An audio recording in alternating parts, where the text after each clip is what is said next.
which one's okay, there we go. All right. Does everybody have a handout? Oh yeah, we haven't handed those out. So Hand out the handouts? Here. just hand them up to Belly, and she can kind of pass them around, or pass them through the rows. Handing out the handouts. All right. So what I'm going to do tonight is sort of take you through a clinic. I presented at PASIC last November, which was, well, I don't know. I mean, in many ways, that was a dream come true. You know, I mean, that's all my life, ever since like the first PASIC I ever went to. How many of you have been to PASIC? Raise your hand if you've been to PASIC. Is that not everybody? But so if you've been there, you know, like it's the most amazing thing you've ever seen, and especially the first time you go, it's completely magical. Well, so you know, I went in 2005. I think was my first PASIC. I was a junior, and you know, from that moment on, someday I'm going to present at PASIC, someday it's going to happen. Well, so then it was also, actually, this is kind of funny now that life works itself out in funny ways, because 2005, right after PASIC, was when I met Eric Samuel for the first time. And I had played his music. I think I learned a rotation in high school, and I was working on Chameleon at the time that I met him, so I got a lesson with him. He came to Wichita. You know, PASIC was in Columbus, Ohio. He came to Wichita, though, because my teacher was a big fan of his. And so I maintained that connection with Eric Samut. So that was 2005. Let's see, 2009, he played a concert at PASIC. It was all improvisational arrangements. I mean, it was, you know, he played, the way he organized the concert, it was really awesome. It was like, you know, he'd play a Bach piece in A minor, and then he'd play like a jazz tune in A minor, and then like a Beatles tune in A minor, and that was like a set. And then he'd take, that was like as a medley, you know, then he'd break, and then he'd play the next. So the whole concert was organized by key center, and every movement had a Bach piece in that key, and then some other tune. Well, anyway, that was 2009. So then, you know, around 2010, 2011, it was like, I'm getting a doctorate. I have to write a dissertation. What the heck am I going to do? And I had some different ideas I tossed around. It was actually my office mate at IU at the time that he said, you know, if you could go study with anybody in the world, who would it be? And I went, probably Eric Samuel. And he went, make that your dissertation. And he was right, by golly. He said that, and I was like, well, my first reaction was, I can't do that. He's like over there, far away. And then I thought, wait. There are airplanes. People do that thing. You know, they get in a thing and fly somewhere else. It happens. Maybe I could actually do this. So I contacted him. Now I had met him. You know, I'd sort of kept in touch with him over the years. So it wasn't like I didn't feel very awkward asking him if I could do my dissertation on his improvisations. And as far as I can tell, I mean, there have been some dissertations on his music. You know, analyzing the rotations, or you know, discussing various topics, but dealing with the improvisational side of things, I hadn't seen anything. And so he was excited about it, and that became reality. And so in 2014, December of 2014, I flew out to Paris and I spent a week there and got some lessons with him and watched him teach a little bit and played for his students and did a little concert for them. And I don't know, that was a really special week. And then I came back, and it took me another 2 years to write the freaking paper. That's how those dissertations go sometimes. So anyway, it was really a joy to dig into his music and to just get to know him as a person. You know, he's actually a really great guy, and super inspiring. So anyway, if you want to know more about him and about his improvisational approach and everything, well, you can download my dissertation onto your phones right now. If you get, I don't know, just search like Brian Mueller, Samut, IU, and that'll probably bring it up. So anyway, so now fast forward to last year. I applied to PASIC a few years in a row. My proposal got accepted last year, and I did this clinic at PASIC, which was a really big deal, and everything's sort of come full circle for me, at least with regards to that side of my life. So it's been pretty cool. So I'm going to start with one of my first arrangements that I ever wrote after I saw Samut's 2009 concert. I I had to get into this arranging thing. The first tune I ever arranged was a Christmas song. I did the Christmas song.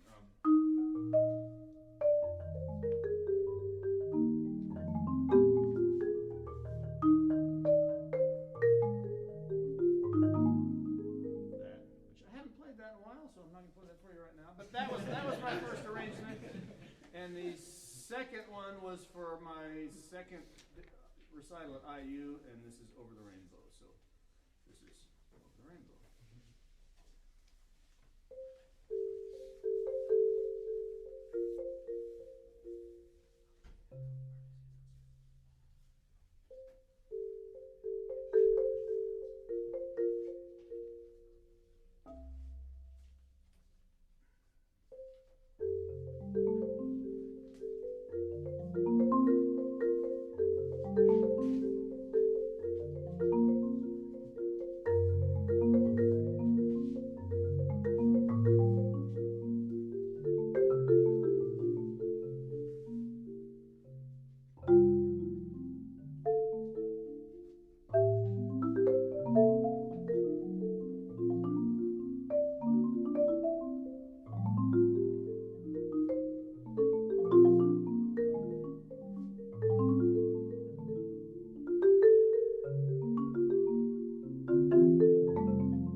Talk about tonight is arranging for the solo marimba. So as I mentioned before, this is something I got into after I saw Eric Sandler in 2009. The Christmas song that I arranged came out of a masterclass performance where when I was at IU, it was my second year at IU, Steve Houghton, I think, was the one that initiated it. Basically, our last master class of the fall semester was a holiday master class, and bring in some holiday music, come up with whatever you want to. And so people got all sorts of crazy ideas, and there were all sorts of really creative things. But that was when I said, okay, I'm going to try this Christmas song. I'm really going to do this. I mean, I kind of played around with playing a tune on the marimba before, but never in any serious way, never with the intent of playing it in front of other humans or anything. So that's how it all started for me, was that master class. And since then, it's just arranging has been a really important part of my life. I mean, I've written arrangements for almost every recital I've played since then. I've written arrangements for my students. I've written arrangements for other people's, special events. Just recently, actually, I went back to IU last December and wrote a new arrangement and played it on a concert that Steve Houghton organized. It was a big extravaganza he had a full studio orchestra, meaning like it was like a big band over here and a string orchestra over here and a rhythm section right here with a percussion section behind him. And so the concert proceeds with all of this spectacle, and then they have soloists come out and play. So I was one of the soloists on that concert, which was really cool too, because 10 years ago, he did that same concert, and I remember thinking, man, someday I want to play marimba on this concert, and that happened last year. So last year was kind of a fun year. So arranging has become a really important part of my musical identity, and so for that reason, I think it's worth talking about. If this is something that you're interested in, sort of getting into, but just how the heck do you get started, or how do you go about? What are even the things you got to think about to make this work? That's kind of what we're talking about. Now, I think the best way to actually learn to do this is to just do it. I mean, just pick a tune you like and make it happen, even if you have no clue what you're doing. You'll learn more in that experience than you will by just waiting. Like, the worst thing you could do is just wait and wait and wait until you have the perfect theory about how to do something. I think a lot of people get hung up with that. Like, I'm not gonna do anything until I know exactly what I'm gonna do, and then you just never do anything. Right? The real innovators are people who just went for it and made a bunch of mistakes and learned a ton from those mistakes, and that's how you move forward. So if you're interested in doing this, but you're just hesitating because you're scared you're not going to do it right, just stop hesitating and do it. Pick a tune and do it, all right? And hopefully after tonight, now you'll have literally no excuse because you'll have some things to play around with. So just do it. Nike. These aren't Nike. Never mind. That's not my sponsor. So one of the biggest challenges in arranging for solo marimba is sustaining the complete picture of the tune. I mean, just physically, it's demanding. You have what I think of as the three dimensions of a tune. This is kind of how I try to organize it in my mind. And I didn't come up with this. This is something Eric Samhoot talks about. This is something that there's a guitarist that I'm a huge fan of named Ralph Towner, and he's got a book where he talks about this same thing. He's organizing the music into, it's either melody, accompaniment, or bass. I mean, those are your three basic functions, or your basic voices. So like even in that Over the Rainbow, I mean, that's pretty much how I'm thinking of it. There's bass lines, there's the melody somewhere in there, and everything else is supporting that. So how do you accompany yourself on the marimba? The thing doesn't sustain. You only have 4 mallets. The thing is huge. Like, how do you manage all of this? That's what we're going to get into. Now, I refer to my approach of arranging as an improvisational approach, and by that, what I mean is my arrangements stem out of a process of improvising with the tune in the practice room. That's kind of where it all started for me. My first arrangements did not involve any improvisation in the performance, but they came out of improvising in the practice room. Now, since then, that's changed.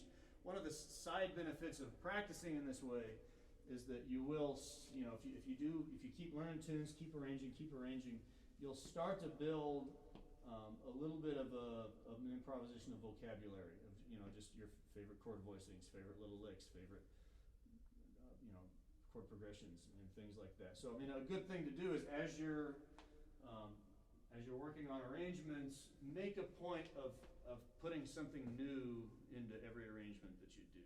Meaning, like, when I was working on Danny Boy, which we'll talk about here in a little bit, I transcribed some Bill Evans Danny Boy harmonizations, and then I made myself work those into the arrangement. When I did that Over the Rainbow that I just played, there's some Keith Jarrett in there, like I stole a couple voice leading things and used them. And so now, I took them, I applied them, and now they've become sort of part of my playing. You know, I mean, that's sort of a side benefit to experimenting with music in this way. So, you know, a performance can have any degree of improvisation, from none to a little bit of wiggle room to a little bit of more wiggle room to something completely open, and it's all valid. So, you know, your first arrangements may have absolutely no improvisation, even if they sound like they do. Over time, as you get more comfortable, you can start to be a little more free. You know, maybe just on a little turnaround, you say, you know, I'm not exactly what I'm going to do there. It's going to be kind of like this, but I'll just let it happen in performance. That's a way that you can sort of sneak a little bit of freedom into your playing. And when you do that, you realize, hey, I can do that. I don't have to define everything. I can just define the big stuff and gradually get comfortable filling in the details on the spot. That also just continues to open doors. So with all of that in mind, we'll just get into some exercises here. So if you take a look at your handout, something that we can all do. Some of you do this already, I'm sure, but when we're practicing technique, you know, it's pretty common to play just like, you know, blocks of fifths or something.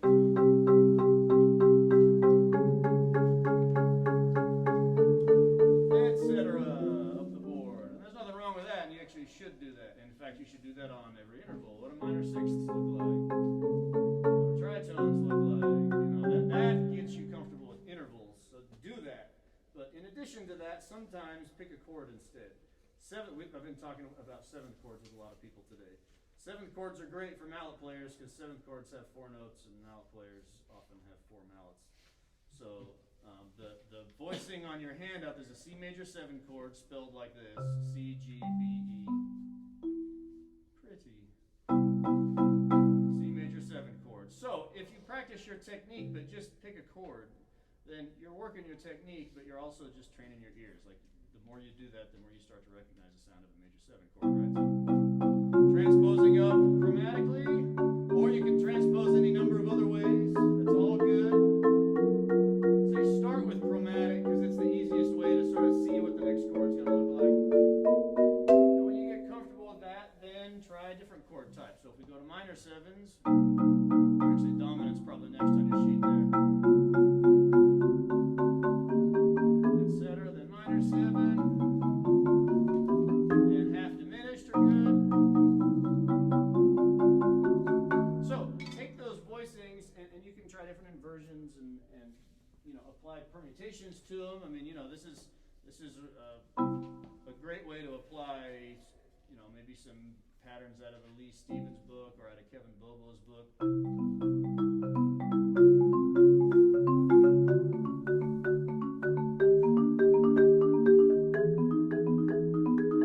Or whatever you happen to be working on, you know, just practice on a chord. I mean, that automatically, you take something you probably already do every day, which is practice your 4 mallet strokes, types, and everything. Just put them on a chord. Now, to build on that idea, when you're sort of comfortable with that, another concept that I think is very helpful is, you know, instead of transposing chromatically like this, I'm going to transpose diatonically, which sometimes that's called harmonic planing. Where I'm going to take a chord, and instead of moving it up by half steps, I'm just going to move it up and down within the key. So in the key of C major, here's a C major chord, and if I move this same formation up and down inside the key, you get every diatonic harmony in that key, right? So it would sound like this.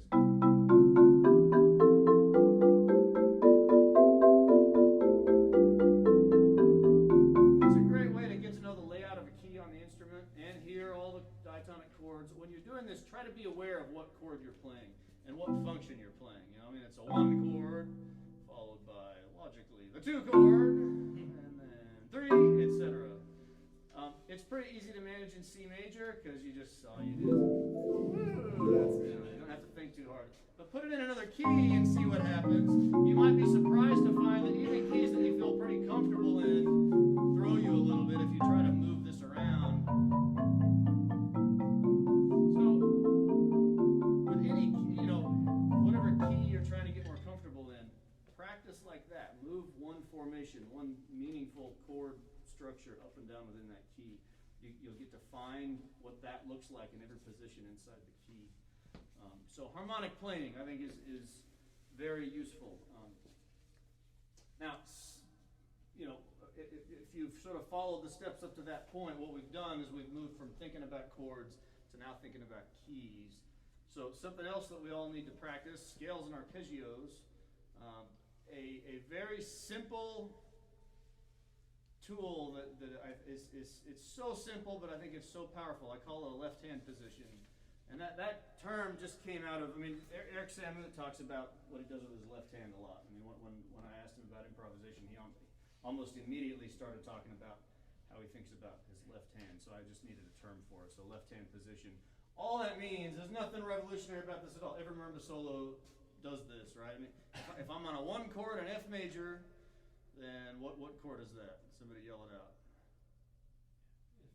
Yep, exactly, F major. So I'm going to use in the sheet it's labeled like 1-5 LP. That just means 1 and 5 of that chord and LP for left-hand position. So when I practice scales, here's an option that you can try just to get a little sense of accompanying yourself. If I play 1 and 5 and then just noodle in the scale, it works really well on this marimba. It'll start to sound like just a little something. I mean, if I just do this, and then just get used to returning to that.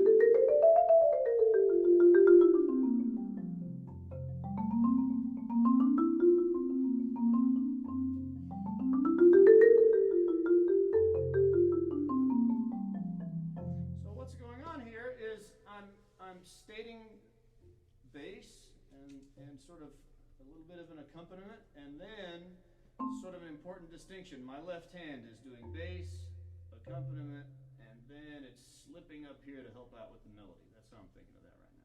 So there's a melodic idea going on, and then I'm just reminding myself and everybody else what harmony is really happening here.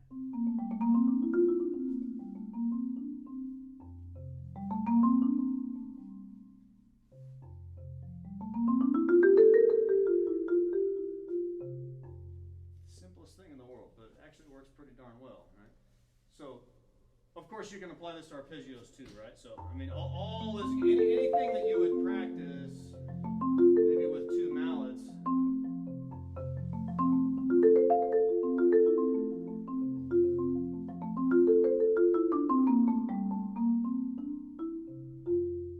Just put a left-hand position underneath it, and it starts to sound like a piece. You know?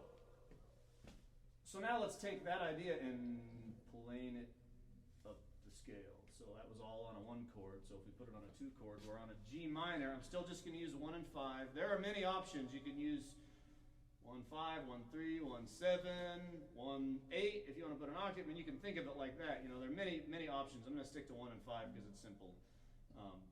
So 1 and 5 on a G minor chord in the key of F major, though, right? We're still thinking F major.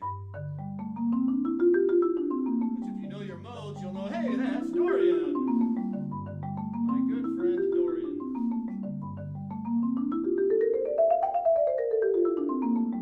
Same concept. Arpeggio.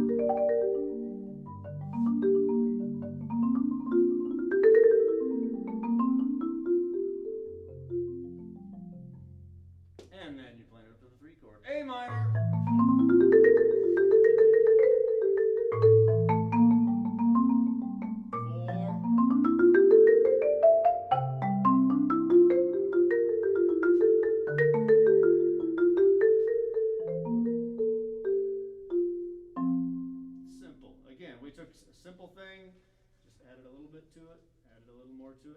Now I can noodle in F major and also have harmonic motion underneath. And again, all I'm doing is just thinking left-hand positions and adjusting where I'm playing on the scale. I'm starting the F major scale on different degrees so that I can get the different modes and arpeggios. So that's a way that you can start to explore a key in a little bit more depth. I haven't played anything, maybe one exception, and I might have missed a note somewhere in there, but basically I haven't played anything outside of the key of F. So you just keep it simple and get some mileage out of something that you really have control over. If you want some other texture options, I mean, so far I've been playing that LP and then playing melody with both hands. Another option is to just keep your left hand on the left hand position. And I'm going to use what I call a rotation note. And all that means is I have my bass note, and then I have my rotation note, which is going to be this upper note here. So check this out. If I just use this rotation note to sort of fill in the gaps in my melody, and or create like a little bit of a rhythmic counterpoint to it, then I can totally change the texture. I'm doing the same exercise, but check this out.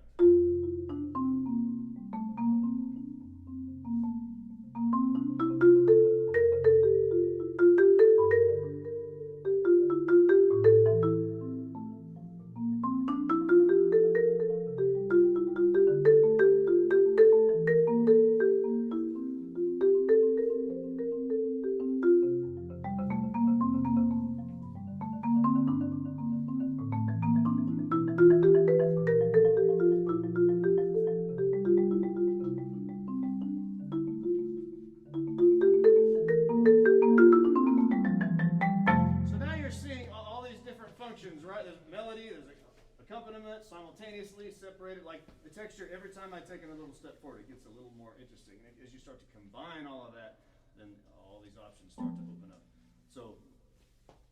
So that's a rotation note. Now, if you want to move across the marimba in a little bit different way, then we can also just move both hands simultaneously up the notes of the arpeggio. So you could do it any number of ways, but I mean, if I just start on an F major chord,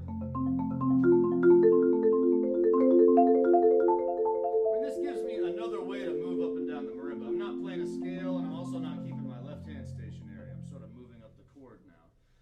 Now, at any point along this path, I could just sort of define a new left hand position. That's one thing you can do. So I could go.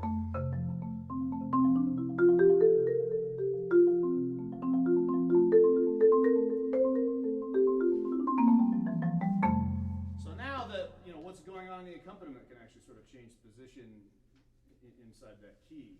So now I've got even more options, right? I can keep this down here, I can help out the melody, and I can change where my left hand is parked when I want to park it somewhere. And then again, same deal. Try all the diatonic chord.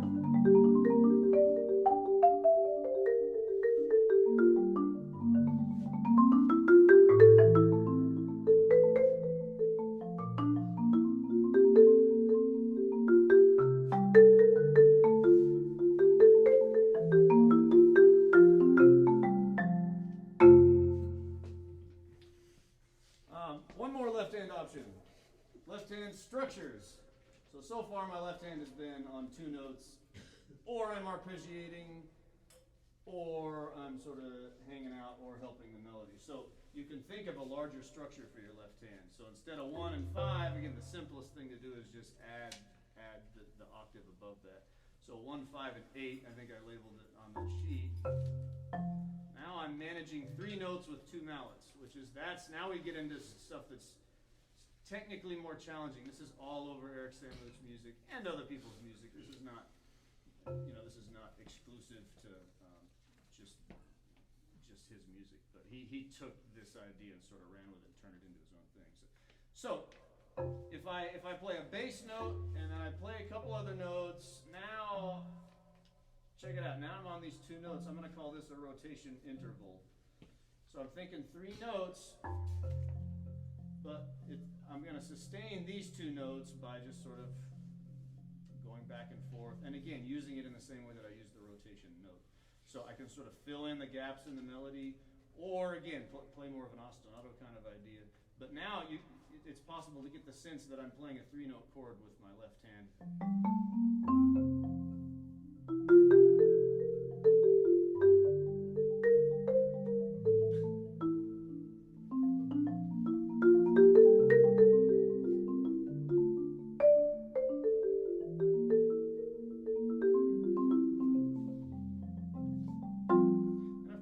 Try different options. I mean, I could have that was 1, 5, and 8. I could do 1, 5, 9.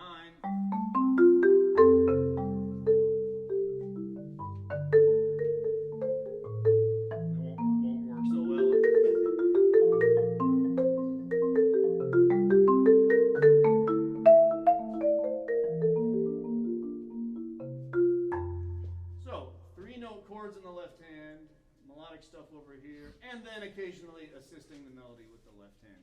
So now we've got all these basic tools. This is stuff that you can explore. I would recommend, I've got some examples on the handout just to sort of remind you what this is, but the best thing you could do is take these examples and improvise with them. Take one of these concepts and just fart around on the marimba with it during your warm-up and see what you come up with. I think that's the best way. It's not going to come out of you naturally unless you practice stating it naturally. So get away from the written exercise and just have some fun with it. I mean, that's the big thing too. Like we don't always have fun. If you're in the middle of learning a bunch of really hardcore marimba lit and practicing excerpts and stuff, like it's kind of nice to just go to the instrument without an agenda sometimes and just play the thing. And this gives you some tools to kind of help you do that. So with all of that in mind, I'm just going to noodle around in F major a little bit and try to combine some of these things. There's a progression I put in your handout. I think it's like 1, 2. I put an inverted 1 chord in there, and then 4, 5, 6, and then I think I went 2, 5, 1 with like some different left-hand positions. So I'll sort of start with that. I'll probably deviate a little bit from it, but I'm also going to try to be expressive with this. I'm going to try to play a convincing melody. And I'm going to be sort of creative with how the bass notes and the accompanimental notes and the melody, how all of that lines up. Where are the bass notes falling in relation to the downbeats, falling in relation to everything else? This is where it gets into sort of a more personal thing. The way I approach that definitely comes out of hearing Eric Samuth play and looking at how he goes about things. But you could have many different approaches to how you play this way, everything from, because I'm going to be kind of fluid and kind of free. You could be very regimented and very clean too, but this is where you can start to get a little more creative. So if I just noodle in F and try to use the different harmonies and try to use some of these different techniques, it can sort of turn into something like this.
That's kind of how you can start to explore and get a little more freedom in that way.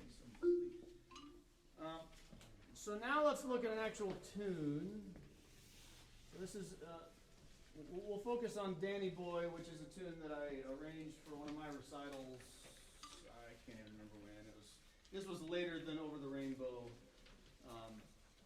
and the arrangement grew into something a little different because I wrote it, I played it on my recital, and when I went to Paris and worked with Eric Samuth, this was the first thing I played for him.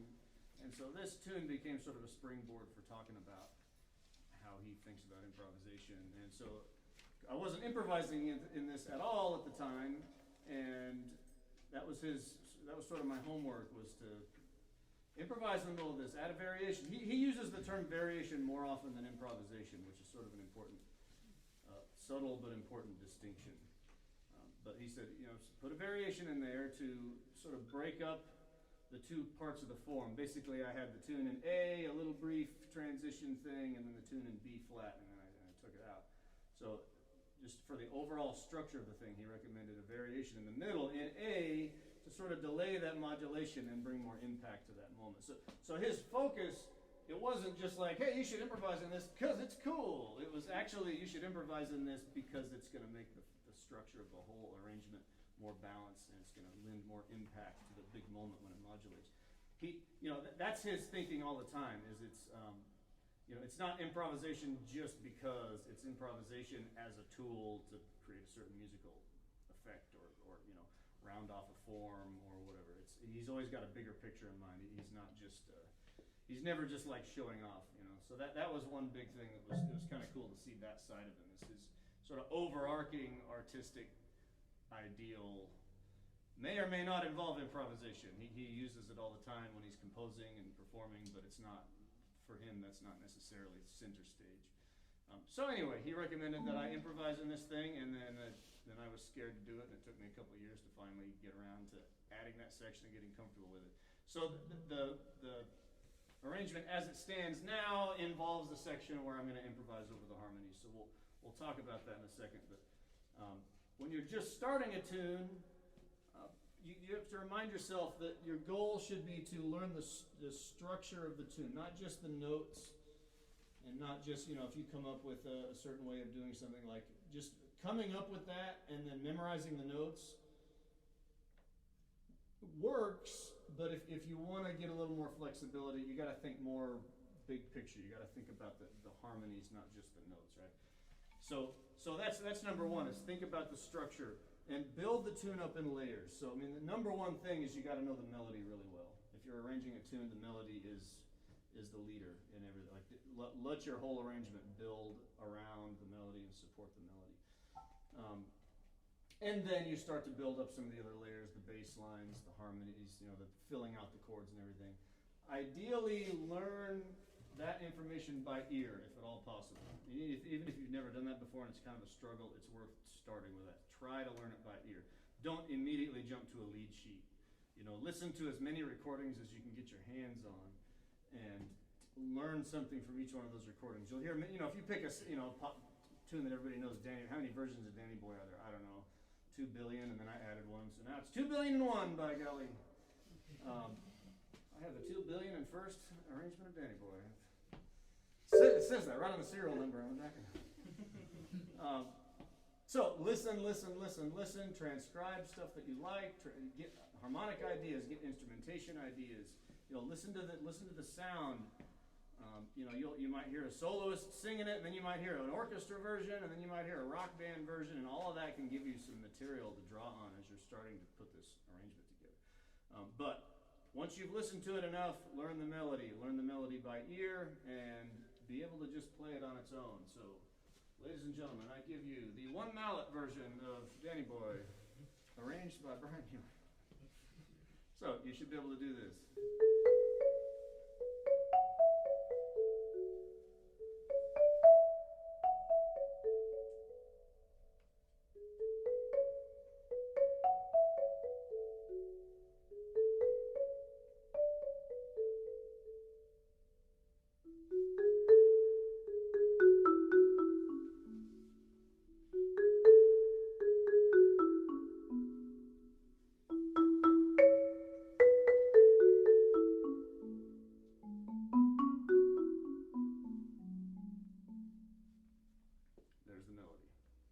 So, what next? Let's add the bass line. How about that? This is when you've got to think a little bit about the harmonic motion. You don't have to know exactly the chord quality of every chord before you do this. If all you have is the melody and the bass, that's super useful information. Even if you can tell what the bass note is, but I don't know what chord that is. That's some crazy thing. Just get the bass note, and that's helpful. So you have to maybe make a little bit of a decision about what you're going to do with your bass line. Again, derive it from your listening and from fiddling around on the marimba, fiddling around on the piano. Sit down at a piano and do this too. Piano is a great instrument. Even if you're not a pianist, get comfortable enough with it that you can just do simple things on it, because it can be very handy. Especially, Doing this on the marimba is, again, just because of the size of the thing and the techniques involved, sometimes it's easier to just do that initial learning stage at a piano where you can just easily have some headphones on, just reach out, put the notes down. You don't have to, reach over to here to hit the bass note. It just simplifies things a little bit. But go to the marimba as well. So the bass line that I'm going to use for this sounds a little something like the following.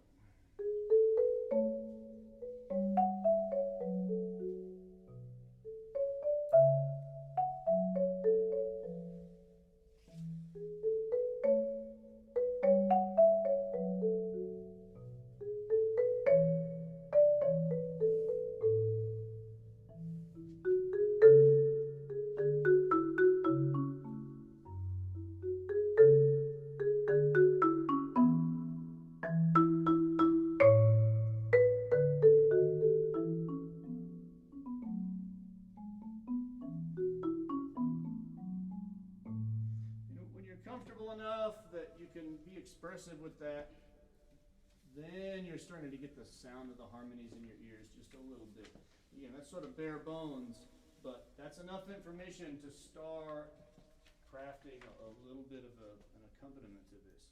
So now this is when all that stuff we talked about in the first part starts to apply. So I'm in the key of A major. I've decided on what my bass notes are going to be. Now, I need to be a little bit more clear about what the actual harmonies are going to be at this stage. But, right now I know my first chord is A major. So I can take 1/5 LP, play A major. Some arpeggios, maybe try some left hand positions, left hand structures, all this start to apply all that stuff that you've been experimenting with in the practice room. Next chord is going to be an A dominant with a G in the bass, so it's going to be.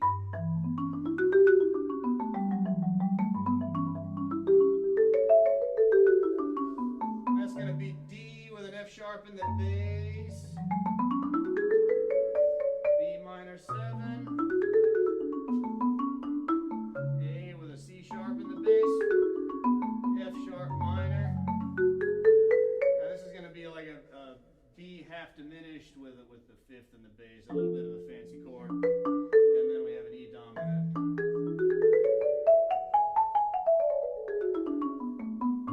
So this is where you start to bring those two worlds together, right? All these exercises that we messed with, and now we have a specific chord progression to apply them to, just to gain some freedom, get the sound of the harmonies in your ears.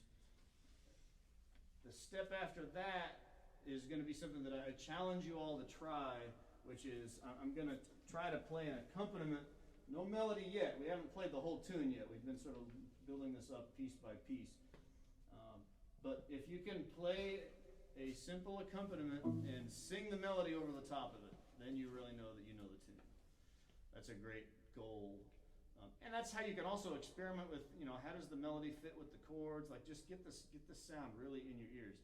So I challenge you to do this. I'm not a singer. This, there's your fair warning. But do it, and don't let a fear of singing prevent you from giving this a shot, because I think it's an important step. I mean, the sooner you get to this stage, the sooner you can start to really do something with the tune. And with the Christmas arrangement I did for last December, I mean, one of the tunes was, you guys know the Thad Jones tune, "A Child Is Born"? It's a gorgeous tune. I mean, my first step was get the Bill Evans. I'm a huge Bill Evans fan. Get out the Bill Evans, Tony Bennett recording, figure out what the harmonies are. And it was literally this. I mean, I could tell what the bass notes were, but in a couple instances I couldn't tell what the chord qualities were at first. So I just started with that, figured out what the melody was, gradually figured out what the chords were, and literally did this, sang the melody just to make sure everything made sense. So this could turn into something like this.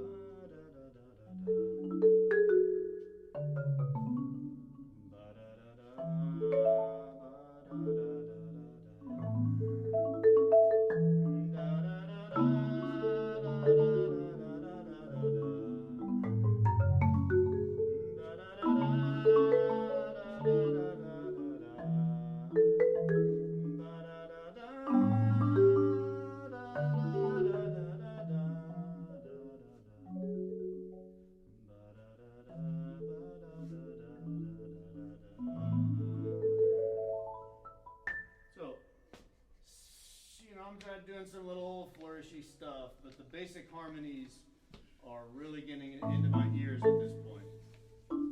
So once you can do that, okay, now you got to sort of boil it down a little bit and try to play it all together. You have 4 mallets, 2 hands, 3 musical functions to juggle, and it's a juggling act. You know, I'm not always playing accompaniment with the left hand. I'm not always playing melody with the right hand. You notice, I mean, I could play the melody here, and then my right hand might actually slip down to help the accompaniment.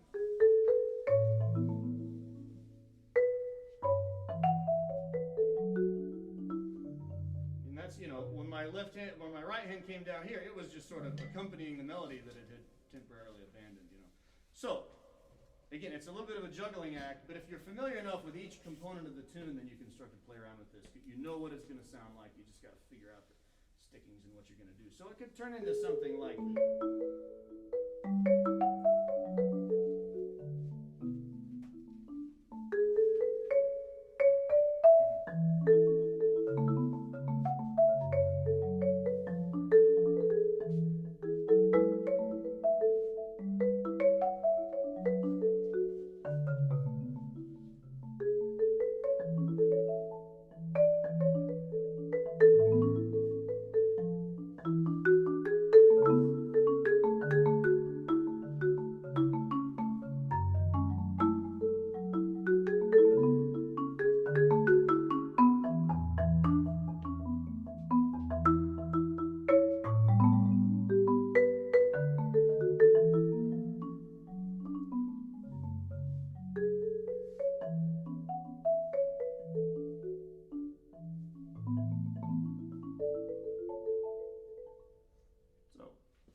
sort of happening simultaneously, sort of freely.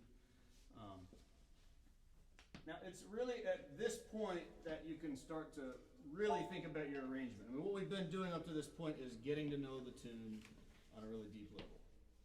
So that's not something you do in an afternoon, right? That's something you have to slowly, and the first time you do it, it's going to take, you know, a month and a half before you can get through the tune, you know, or more, or whatever it takes, you know. As I've done this more, I've gotten quicker at it because I have my go-to voicings and my go-to little licks and things, which then it's a little bit of a curse because I'm sick of all my voicings and I'm sick of all my licks. It's time to upgrade. So I'm sort of in the background. Ever since PASIC, I've been like, okay, it's time to take this stuff to the next level. I don't want to, you know, I'm bored with it now. I've been stuck in this zone for a number of years. So. But when it was new, I was not bored with it, and it was very exciting. So it's sort of a good thing that I'm feeling this pressure to take it to the next level, whatever that turns out to be. But I'm quicker at it. You know, if you gave me a tune, I could probably have something. If it was a simple tune, we could do it real quick. If it was something more complex, give me a little time. But it's certainly a more efficient process than it used to be. But some things to think about as you're arranging. You know, what do you want it to sound like? What's your ideal version? And if you've done a bunch of listening, you might have some ideas already. But imagine yourself stepping up to play your own arrangement of your tune. What sound comes out? And that's worth thinking about. That's worth sitting and actually, it takes some mental focus, but like actually put yourself mentally in that situation and see what it sounds like. That's a great way to grab onto the sounds that are already in your head rather than automatically just latching onto whatever your mallets happen to do. Now, then you have to go find it on the marimba. So you might have an idea and then you go search for it on the marimba in this sort of improvisational way. And maybe you don't end up with what you were imagining, but you end up with something else that also is pretty cool, and that derived from this process of just sort of imagining what your ideal version really is. Along with that, you know, think about ensemble. If you're playing as a soloist, then you are a full ensemble. And you can imagine this any number of ways, but I think it's useful to, a lot of times I'll think of like, okay, there's a singer and there's a pianist. So I'm performing both of those functions. So that then whatever the melody is, that's the singer, and then everything else is what the pianist is playing. Having that image can be helpful.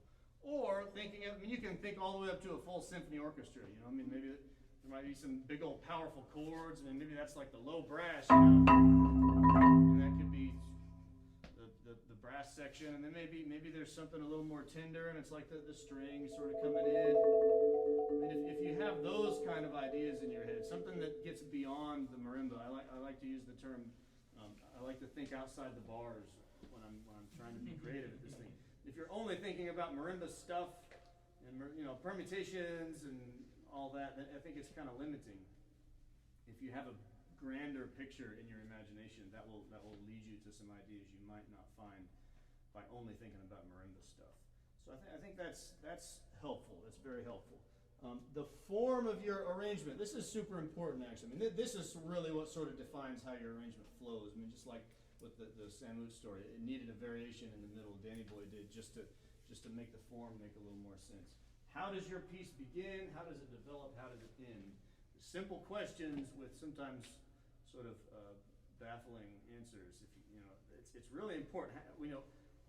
Sometimes it's nice to just start right off the bat with the melody. Sometimes it's nice to hold off and wait for a second. I mean, in that, Over the Rainbow, I didn't really state the melody. Everybody knows this is Over the Rainbow as soon as I come in. But the real melody didn't come in until a little bit later. With Danny Boy, again, I'm sort of delaying it.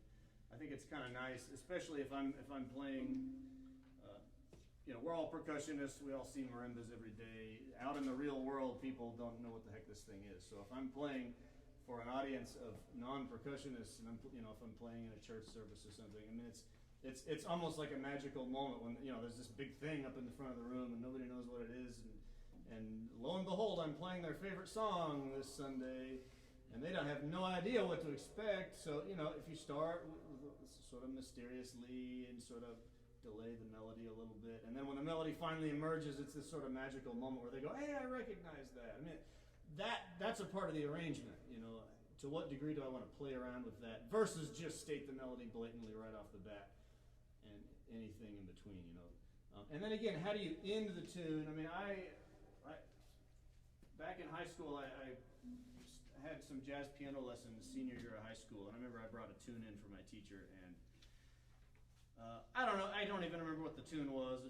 I guarantee it was in C minor because everything I did was in C minor, and it was like sort of groovy, and then it just went honk, and that was the end of the tune. And I remember him going, "You need to make your endings more special." And ever since then, I've tried to make my endings special. I think the ending, your coda is the last impression you leave. So is it big and exciting? Does it fade out? Does it sort of hint at the melody again? There's so many different ways that you can end a tune. Listen to Keith Jarrett's codas. Man, there's nothing better than the way that guy ends a tune. I've always been super inspired by his codas. There's an album called it's Tokyo '96 is the album, and his coda on Never Let Me Go the tune's beautiful, and then when the tune could have ended, he just elevates it into the heavens. I mean, it's the most gorgeous thing ever. So yeah, think about how you want to end your tune. It matters. So just always keep in mind that the melody is super important. Don't let your fancy marimba licks get in the way of the melody. That's why, again, it's important to build this thing up from just the ground level. Learn the melody, learn the bass line, learn the harmony, start to put it all together. It's at that point that then your marimba licks and stuff can sort of come into play. As your arrangement takes form, then idiomatic techniques start to become a bigger part of the picture. If you start the whole arranging process by finding a cool pattern you like and figuring out how to make a tune fit the pattern, I mean, that's a cool exercise actually, but I think in terms of just the quality of your arrangement and the overall effect it has, it's going to be way more powerful if you start from the other end. Instead of starting with technique and ending with music, start with the music, and then eventually technique will kind of serve that. So with that in mind, I want to just play this arrangement of Danny Boy. So there's a little brief intro, play the melody in A, a little improvisation, and then it modulates and we'll take it home. So this is my arrangement of Danny Boy.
just about wraps things up. I want to play one more piece for you. Before I do, I want to thank Dr. Jordan for inviting me down here. It's been a lot of fun hanging out with you guys today, so hopefully I will come back and do it again someday. I'm going to close with sort of a three-part piece. It's several years ago, I think it was 2012, I arranged a couple hymns for a friend of mine. Two of his absolute favorite hymns were In the Bleak Midwinter, which is technically a Christmas carol, and a hymn called Come Down, O Love Divine. So I knew I wanted to combine those two hymns into one piece for a special service that was being held. And so that became a thing. I performed that arrangement like that several times. And at some point, I was messing around with the Miles Davis tune Blue and Green, and I don't know.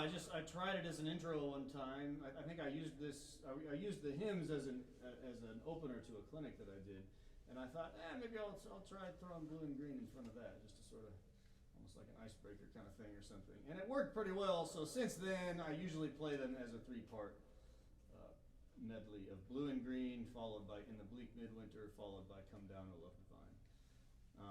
And this shows a full spectrum also of sort of degrees of improvisation. The Blue and Green is pretty free. There's a lot of, I'm still stating the melody, but sort of elaborating it, and there's a lot of freedom inside how Blue and Green unfolds. In the Bleak Midwinter, over the years there's been more and more freedom, but it still pretty much sticks to a plan, and just sort of some of the ornamentations and sort of elaborations change. But basically it's sort of in the gray zone of quasi-improvised, quasi-not. And then Come Down, O Love Divine is just completely preset, very rhythmic, it's just a piece that sort of comes out of, I took the hymn and I had to sort of figure out how to boil the harmonies down. Originally it's just a 4-part chorale, so I had to figure out what's the bigger picture harmonically and what can I do with that? How can I make it work on this instrument? So there's one place at the very end of the whole thing, I quote the 4-part harmony exactly, just for like a bar, just as a way of bringing it home and making a big finale out of it. But that's what I'm going to play for you. So Blue and Green, followed by In the Bleak Midwinter, Come Down, O Love Divine. And that will be it. So since we're not at PASIC and we have time for questions and whatever, come on up and if you want to have any questions or want to play anything for me or whatever. But this will kind of conclude the formal part of the presentation tonight. So thank you all for being so attentive, and here we go.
Thank you all.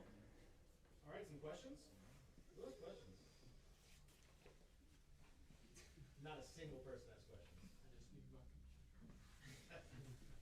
So, I noticed your eyes looking around a lot just because you are looking like what you're about to do next. Do you have any advice on like your strategy for that? Just a general question, I guess. I think when I'm practicing, a lot of times I will try to focus on one particular thing. When I'm playing, I don't think about it. But you know, I mean, if I'm working on like those chords there, I mean, if I'm really trying to get those comfortable, I might pick a bar on the marimba. If I look at that B flat. So, and then if that feels good, I'll pick another bar and see what, you know, if I move my eyes far enough away, I'm going to end up probably with a little oopsie in there, and then that sort of shows me some things that I can practice. Like that's a good technique for, like, you know, if you can basically play something but it's never totally accurate and you're trying to take it to the next level, start controlling what you look at. Now, in performance, I'm not like practicing and staring at the B flat so that I can stare at the B flat while I play. I don't know what I'm looking at when I'm playing. And sometimes my eyes will be down, but they're not really focused on anything. That's something else. Is like, you know, trying not to in the practice room. Try focusing on something specific, but then also try just taking a more general view of things. So, I mean, if I'm kind of, maybe my eyes are kind of here, you know, if my eyes are sort of in this zone, that gives me the information to find that, you know. So, and this, you know, the more you know, if you're practicing sight reading and keeping your eyes up, I mean, that sort of is similar. I mean, Samu talked about, he called it global vision. And he has some exercises where he plays chords down here and then up here and sort of keeps his eyes on a blank music stand and stuff. So then I sort of asked him about that, and he, you know, he sort of joked and said, well, when you're playing for an audience, you know, you don't want to just like stare at them the whole time. Although I've seen him do it. Like he was improvising and somebody walked in the room and he literally looked across the room and sort of nodded and said hi and he didn't stop playing. I'm not that. Someday maybe I'll be that free with it, But yeah, think about what you look at, you know. Just control, next time you're practicing a lick, control that. Even if you're playing porgy and bass, you know, pick something and stare at it and see if you can still play. So, by the way, so I actually ended up playing porgy and bass with it. Kind of a crappy orchestra. It doesn't matter who, doesn't matter when, where, anything. But But I actually did finally get to play the xylophone part, and the freakiest thing about doing it, after we've all practiced it for maybe not everybody, but someday you'll spend hours practicing that. And the hardest thing is we practice it by going.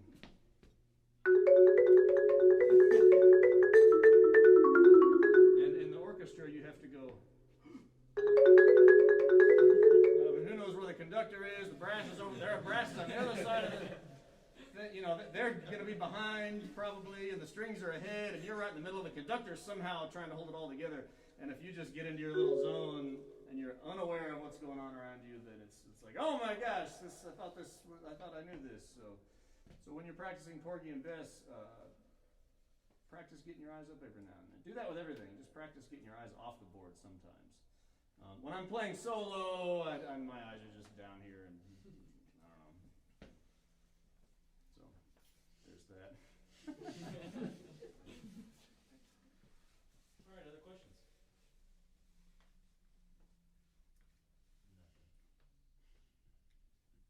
I have a question. Ribs?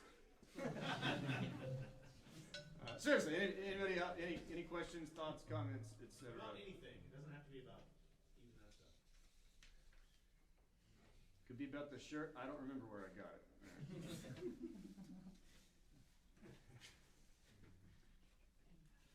Does the handout make sense? Do you feel like you can make sense of all that stuff? Now Joey's going to ask a question. Oh. Who besides Timur have you got any inspiration? Oh, I mean, in terms of marimbas, Bobo's a huge one for me. And I met him when I was a teenager and took some lessons with him, and then eventually got up to IU to work with him. He and Sam Mood are my two biggest marimba influences. In terms of just bigger, you know, not just marimba world. I mean, I've been a fan of. I was a Keith Jarrett and Dave Weckl and Chick Corea fan from an early age. Those were sort of my first, like when I first got into jazz. I got the Electric Band album, Eye of the Beholder, and man, that like changed my life. I still love that album. And then that led to the acoustic band recordings. I was telling somebody earlier today, like when I was younger, I listened to too much Dave Weckl, which is true. That's like all I listened to for years. So it's like, this is the best music there ever will be. This is perfect. I love this. And so all I heard was Chick Corea and Dave Weckl for like my formative years. So broaden your listening a little beyond whatever you currently love, and you'll benefit from that. But yeah, that was a big one. I'm a huge Ralph Towner fan. The guitarist Ralph Towner. Get some of his solo. He's got 5 solo albums, and he's an interesting guy because he plays sort of classical guitar technique, but he's an improviser and a composer, and it's just, I don't know. His music blows me away. So that's honestly a huge influence. Like I know that his music and his sort of way of playing has affected how I've played this thing. I'm sure that's true. So I don't know, you might not, even if you're familiar with his music, you might not hear that exactly, but I know it's there. Like I know there's Ralph Towner in there somewhere. Because I went through a period where I listened to like nothing but Ralph Towner for a while. I'm also a big Wayne Shorter fan. Check out his newer stuff with like, you know, it's jazz quartet with chamber orchestra is pretty fascinating. So the album Without a Net, I think, is really cool. There's one big piece on there that's with that setup, and then he's got a newer album called Eminon that's pretty cool, and that's also got some stuff with his quartet with a chamber orchestra. So those are some of them. I've actually got another one. So you get to a certain point of sopping up all these ideas and getting all these harmonic ideas and improvisational ideas from people, like kind of more philosophical, but like years and years down the road, how do you differentiate what you've soaked up from like what's you? I don't think there's a difference. I mean, I don't sit around when I'm speaking English. I don't think like, you know, hello. I learned that from my mother. I mean, it's just like I don't know. I think you'll. I guess the better question is, how do you develop an individualistic style as opposed to just sounding like everything you do? Okay. Well, I mean, it has to involve drawing from your inspirations. I mean, that's where you get information. if you tried to learn music in a vacuum, then, you know, it would, think about that, like, if you learn music, like you were born and you'd never heard music in your life, and then, like, you're just, like, in this bizarre world where there's no music, but there's a piano there, and you don't know what that thing is, and you know, it would take, like, sheer genius to come up with, like, the triad or something, you know, I mean, like everybody's building on something, you have to, unless you're, I don't know, I mean, even microtonal composers are building on something, right? So I mean, I think that's a really good and broad and sort of important question, but the more you have to take things that you like and then make them your own. It's not necessarily reinventing the wheel, you know. So like if there's a chord that you like or a melodic idea or something, like take it directly, use it, and then start to turn it into your own thing. I mean, that's kind of, I think that's maybe my best answer right now. I mean, you know, what I do on this instrument, to what degree is it unique? The unique part, I think, is that it's on this instrument. Nobody's going to hear what I just did and go, that's some never before heard of stuff. I mean, it's kind of, there's a lot of common stuff in everything I did. I think I'm combining it in a way that is a little bit unique. But I haven't. I don't think I've, like, I know that I have not contributed to the overall development of music through what I've done on this instrument. So I don't even, maybe I'm not even the one to ask that question. You know, ask Wayne Shorter, he'd have a way better answer than me for something like that. But you know, if you watch interviews of like jazz giants, jazz greats, people who are composers too. Talk to great composers. I mean, everybody builds off something. I mean, Beethoven studied Bach, you know, but what Bach do? There are stories of Bach when he was a little kid, like hand copying, you know, organ music and vocal music and stuff. And that's how he sort of got started. And from there, I don't know. I mean, I'm not comparing myself to Bach. Obviously like the genius level where, I mean, that's kind of, if you're creating something truly, completely unique, I would call that like genius level. But just assimilating a language and being creative with it is something anybody can do. So I don't know if that's helpful or not. One thing you can talk about a little bit. So one of the things that I really loved about his basic clinic is like the way that he talks about composing and arranging through improvisation is very similar to my process with arranging for like the marching arts and things like that. Like a lot of times I'm sitting there improvising on a marimba, and it's just very interesting to hear like on a solo marimba piece, thinking of that, like the way that I think about melody, the harmony parts, like the three-dimensional music he's talking about, that's very similar to the idea of thinking of bass line, you know, maybe a metallic melody part and a marimba part. It just exploded out to multiple people instead of being in one person. So I think that just because he's talking about this with solo marimba doesn't mean that's the only avenue that these type of improvisational techniques are successful. Really, if you're wanting to arrange for percussion ensemble, you're wanting to arrange for front ensemble, you're wanting to arrange for anything, these are the same techniques and the same applications that really work for both of those, for any of those. I mean, I know you have a few percussion ensemble pieces. Is your process very similar on those type of things in terms of your development? Yeah, I would say so. Yeah.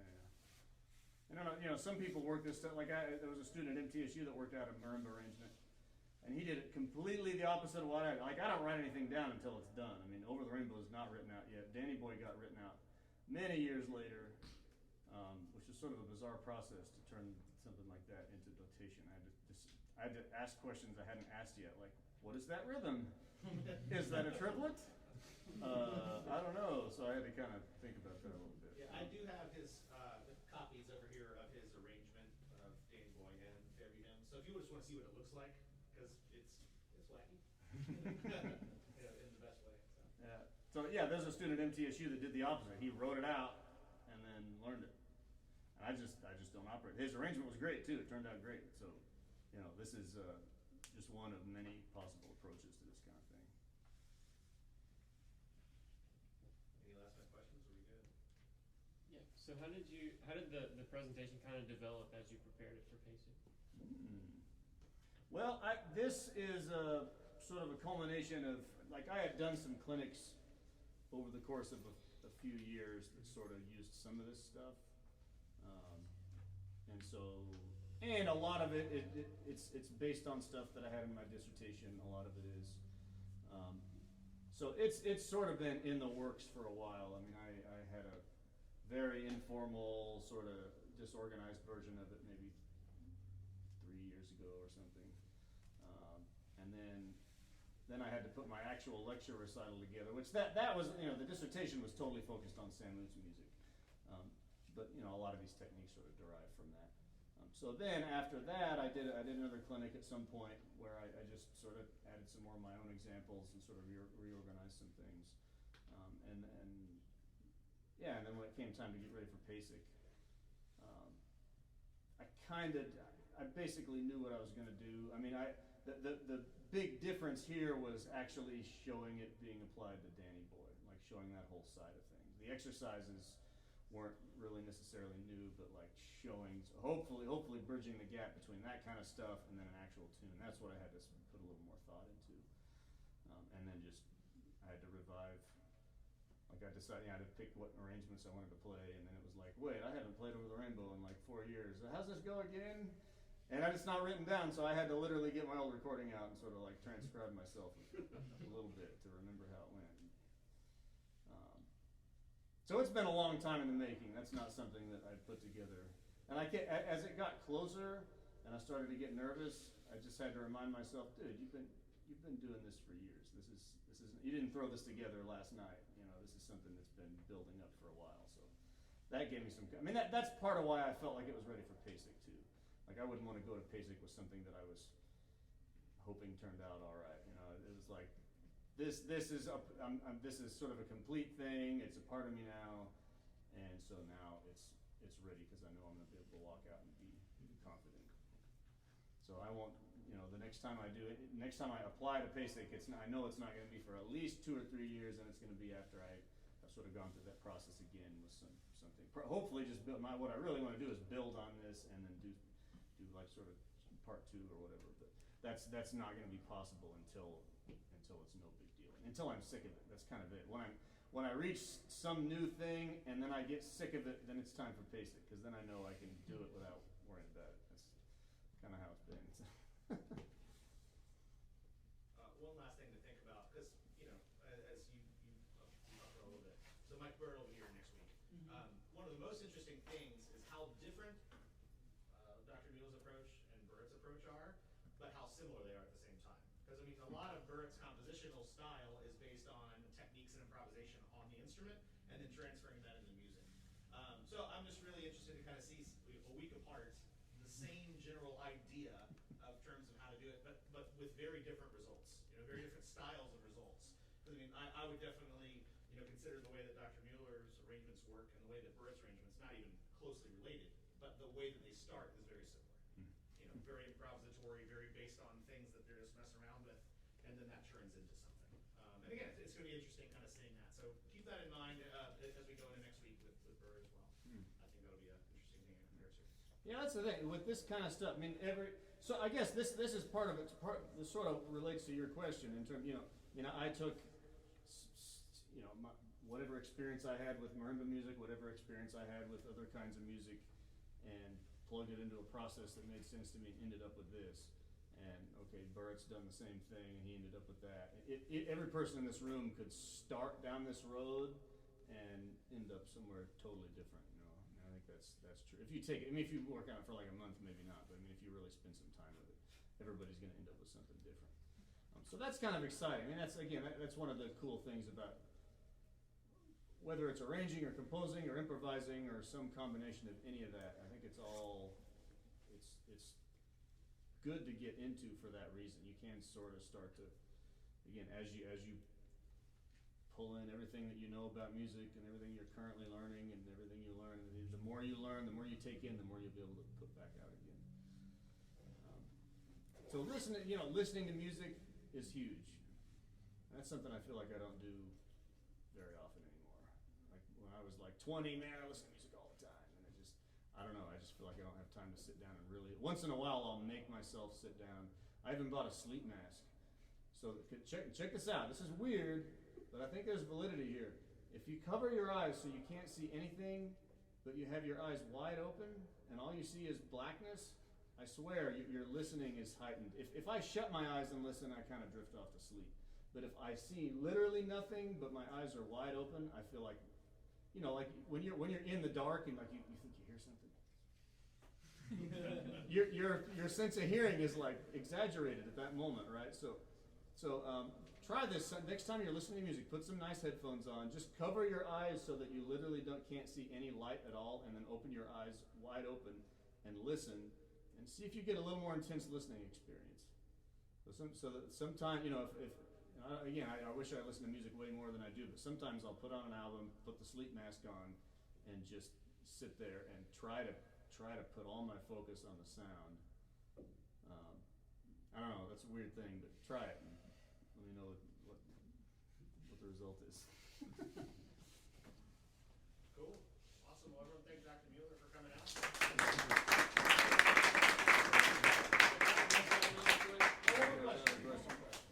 So like, what kind of connections and inspiration have you been able to gain through your clinics and arrangements that you've shared? That's a good question. Connections to, you mean to people or To others, and like the inspiration, like from maybe like they're playing at the same clinic and they're like another artist you're playing with, the kind of inspirations, and then after that, networking with them and learning more about them and all that kind of stuff. I feel like certainly, playing PASIC was that was a special thing, and I got a lot of positive feedback from that. As far as I don't know, making connections to other people. I mean, that's opened some doors into just meeting some other people that are, teaching. And I mean, I've gone and done this clinic a couple other times. I don't know. I'm trying to think of something. That is a good question. I feel like.